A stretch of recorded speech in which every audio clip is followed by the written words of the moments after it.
My fiancée said surgery weight changed how she saw me. She joked about it with her friends. I didn't explain, didn't defend myself. I just focused on healing. When she saw me months later, she realized I wasn't trying to win her back. I'm 33, was engaged for about 8 months before everything fell apart.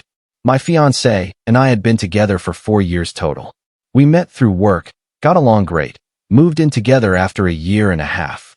The proposal was romantic, families were thrilled, wedding was planned for next spring. Everything seemed perfect until it wasn't. Last October, I had emergency surgery. Nothing life-threatening, but serious enough that I needed general anesthesia and a week in the hospital. Appendicitis that had progressed to the point of rupturing. The surgery went fine, but recovery was rough. I was on heavy pain medication, couldn't move much, lost my appetite completely. Between the trauma to my body, the medications, and barely eating, I dropped about 35 pounds in 6 weeks. I went from 195 to 160. I'm 6'1", so that put me solidly in the underweight category. I looked gaunt. Hollow cheeks, visible collarbones, clothes hanging off me. I knew it. My doctor knew it. But I was focused on healing, on getting my strength back, on returning to normal life. My fiancée was supportive at first. She visited me in the hospital daily, helped me get settled at home, picked up my prescriptions. But I noticed the shift around week 3 of recovery. She started making comments. Little ones at first. You look so different. I barely recognize you from behind. Your face is so thin now. I brushed them off. I knew I looked rough. I was recovering from surgery. It wasn't permanent. Then the comments got more pointed. I miss how you used to look. When do you think you'll gain the weight back? You look sick. It's kind of unsettling. That last one stung. I was healing. My body had been through trauma. And instead of patience, I was getting criticism. Week 5, I overheard her on the phone with her best friend. I'd come out of the bedroom to get water, and she was in the living room, didn't hear me. I don't know. He doesn't look like the man I agreed to marry. He's so skinny now. It's honestly kind of a turn-off. Pause while her friend responded. No, I know that sounds shallow, but I can't help how I feel. And it's not just the weight. He's weak now. He can't do anything. I'm basically his nurse. It's exhausting. Another pause. I don't know what I'm going to do. Maybe it'll get better when he's fully recovered. But right now, I'm not attracted to him at all. I stood there in the hallway, water glass in hand, processing what I'd just heard. Then I went back to the bedroom. Didn't confront her. Didn't say a word. Just went to bed. Update 1. The next few weeks were tense. I started physical therapy, began eating more consistently, slowly regained some strength. But I couldn't unhear what she'd said. Every time she looked at me, I wondered if she was seeing the man she loved or the stranger she described on the phone. She grew more distant, less affectionate. We'd always been physically close, cuddling on the couch, holding hands, spontaneous kisses. That stopped. She'd make excuses not to sit next to me. Found reasons to stay late at work. Spent more time with her friends. 2 months post-surgery, I'd gained back about 10 pounds. Still thin, but healthier. Stronger. My doctor was pleased with my progress. But my fiancée barely noticed. Then came the incident that ended everything. She was hosting a small gathering at our apartment. 4 of her closest friends. Wine and appetizers. The usual. I was feeling well enough to join, so I showered, dressed in clothes that actually fit my new frame, and came out to socialize. The conversation was light at first. Work gossip, vacation plans, someone's dating drama.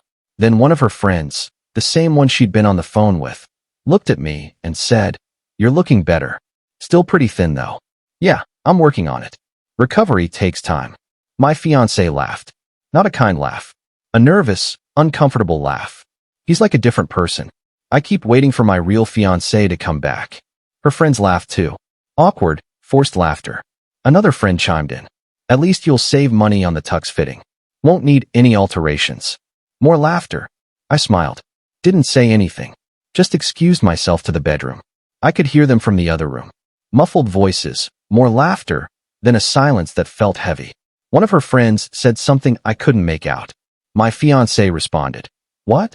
I'm just being honest. It's been hard for me too. I packed a bag that night. Waited until her friends left.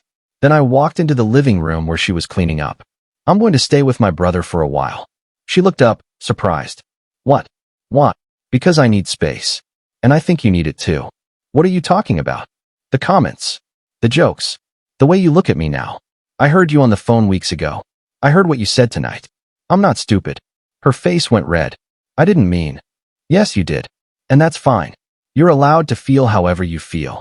But I'm not going to sit here and be made fun of in my own home while I'm recovering from surgery. I wasn't making fun of you. You absolutely were. And your friends joined in because you set the tone. You're being oversensitive. Maybe. Or maybe I'm finally paying attention. I grabbed my bag and left. Update 2. I stayed with my brother for 2 weeks. He didn't pry, just gave me space and cooked meals that actually helped me gain weight back. My sister-in-law was a physical therapist, so she gave me exercises to rebuild muscle safely. For the first time since surgery, I felt supported. My fiancée texted constantly at first. Can we please talk? I'm sorry. I didn't realize how hurtful I was being. Come home. We need to work this out. I responded once. I need time. After that, I muted her notifications. My brother asked what happened one night over dinner. She changed when I got sick. Made me feel like I was less than because my body changed. That's messed up. Yeah. What are you going to do? I don't know yet. But I know I can't marry someone who sees me differently because I had a medical emergency. Fair. 3 weeks after I left, she showed up at my brother's place unannounced. I was out on a walk. My brother texted me. She's here. Want me to send her away? No. I'll handle it. I got back 20 minutes later. She was sitting on the porch steps, looking smaller than I remembered. Hey.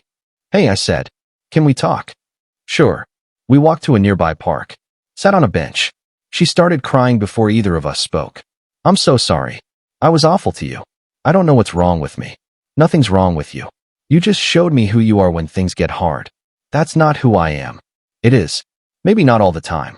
But when I needed you most, you made it about you. About your comfort. About your attraction. I was recovering from surgery, and you treated me like I'd inconvenienced you. I know.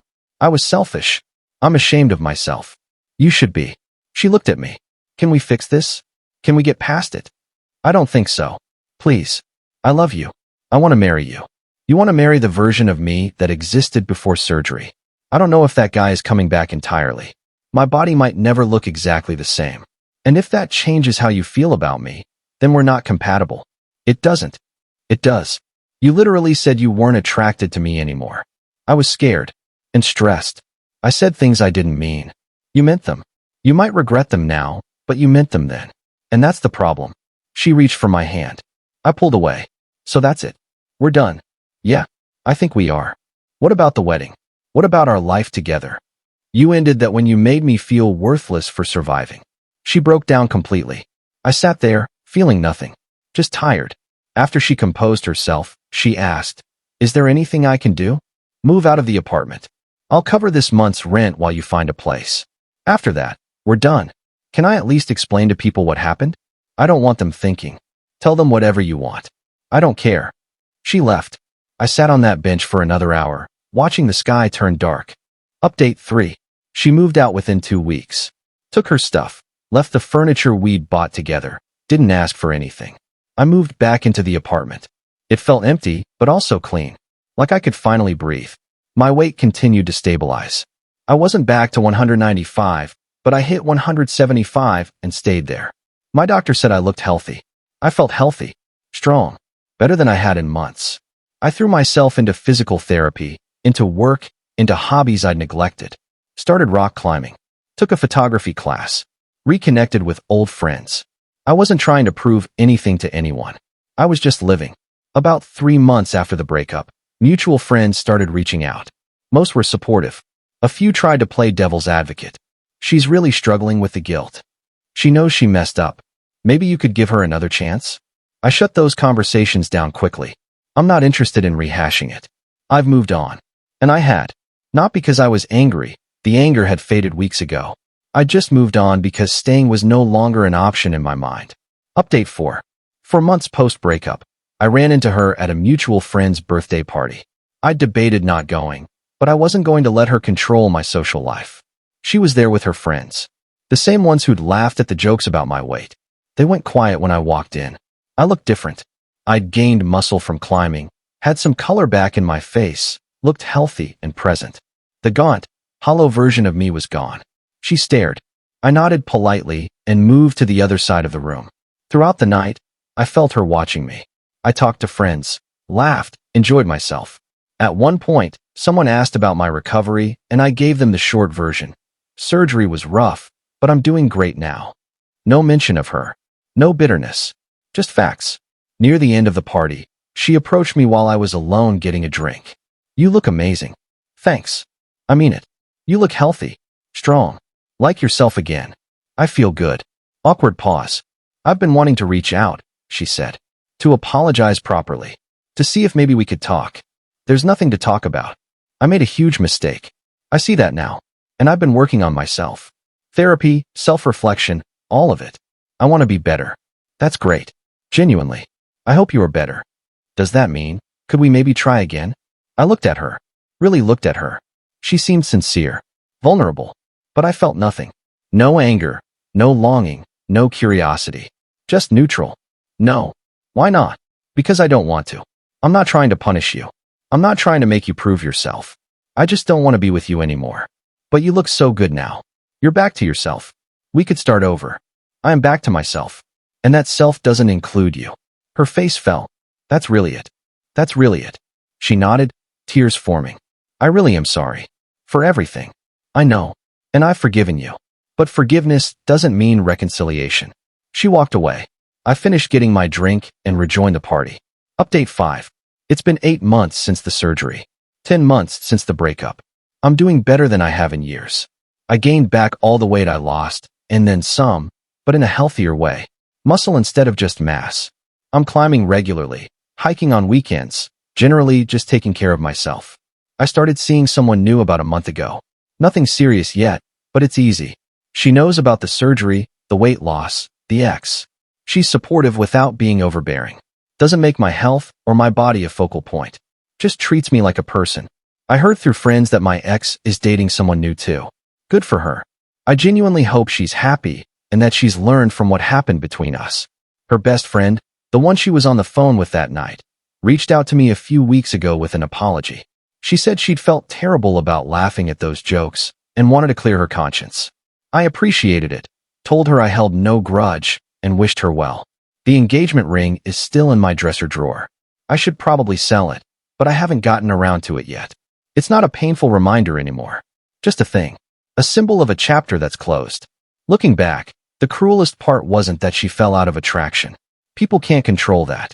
The cruelest part was that she mocked me, made jokes, treated my suffering like an inconvenience. When you're at your lowest, you find out who really loves you. Not the polished, strong, healthy version of you, but the broken, struggling, imperfect version. She couldn't love that version. And that told me everything I needed to know. Final update. It's been almost a year now since everything happened. The surgery feels like a lifetime ago. The relationship feels even further away. I'm in a good place. Healthy, happy, surrounded by people who actually showed up when things got hard. My brother and sister-in-law have become some of my closest confidants. My new girlfriend and I are taking things slow, but it feels right. Solid. I don't think about my ex much anymore. When I do, it's with a strange sort of gratitude. Not for what she did, but for showing me what I won't tolerate. For teaching me that love without respect is just attachment. And attachment isn't enough. She taught me to value people who see me as human first. Who don't reduce me to aesthetics or convenience. Who stay when staying is hard. I didn't try to win her back. I didn't launch some grand revenge plot. I just healed, moved forward, built a life I'm proud of. And when she realized I wasn't coming back, it wasn't because I was angry. It was because I'd already left.